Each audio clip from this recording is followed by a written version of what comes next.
America और Iran के बीच हाल ही में परमाणु कार्यक्रम को लेकर ओमान के मस्कट में बातचीत हुई। इसमें अमेरिका की तरफ से स्टीव विटकॉफ और ईरान से अब्बास अरागची शामिल हुए। ओमान के विदेश मंत्री ने इसमें मध्यस्थ की भूमिका निभाई। दोनों देशों ने 19 अप्रैल को अगली बैठक करने पर सहमति जताई है। रिपोर्ट के अनुसार पहले ईरान के सर्वोच्च नेता अयातुल्लाह खामेनेई अमेरिका से किसी डील के खिलाफ थे। हालांकि ईरानी अधिकारियों ने उन्हें समझाया कि अगर ट्रंप के सामने झुके नहीं तो सरकार गिर सकती है और देश में भारी तबाही हो सकती है।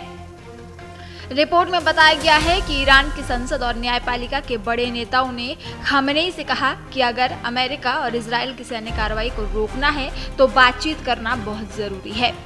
उन्होंने चेतावनी दी कि अगर बातचीत नहीं हुई या असफल रही तो नेतांज और फोर्दो जैसे परमाणु ठिकानों पर हमला तय है।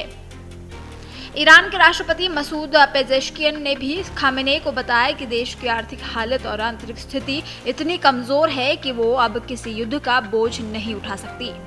अमेरिका और ईरान के बीच ये बातचीत उनके लंबे समय से चले आ रहे तनाव भरे रिश्तों में एक अहम मोड़ साबित हो सकती है, लेकिन इसका नतीजा इस बात पर निर्भर करेगा कि दोनों देश कितनी ईमानदारी और लचीलापन दिखाते हैं। वहीं बातचीत की शुरुआत एक अच्छा कदम माना जा रही है, लेकिन डोनाल्ड ट्रंप ने साफ चेतावनी दी है कि अगर कोई समझौता नहीं हुआ तो अमेरिका ईरान के परमाणु ठिकानों पर हमला कर सकता है। ईरानी अधिकारियों ने भी कहा है कि अगर बातचीत नाकाम हुई तो वे अपने यूरेनियम संवर्धन को हथियार बनाने की दिशा में बढ़ा सकते हैं। खामेनेई ईरानी अधिकारियों के दबाव में अब अमेरिका के साथ परमाणु कार्यक्रम पर बातचीत के लिए तैयार हो गए हैं, लेकिन उन्होंने इसके लिए कुछ शर्तें रखी है। खामेनेई ने कहा है कि ईरान थोड़ी मात्रा में यूरेनियम संवर्धन कम करने और उस पर सख्त निगरानी रखने की बात पर बातचीत कर सकता है, लेकिन उन्होंने साफ किया है कि ईरान अपने मिसाइल कार्यक्रम पर कोई चर्चा नहीं करेगा, क्योंकि ये उसकी सुरक्षा नीति का अहम हिस्सा है।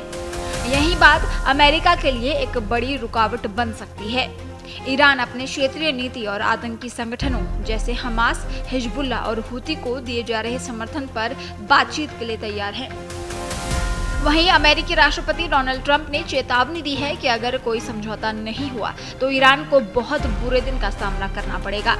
अमेरिका का कहना है कि वो हर हाल में ईरान को परमाणु हथियार बनाने से रोकना चाहता है।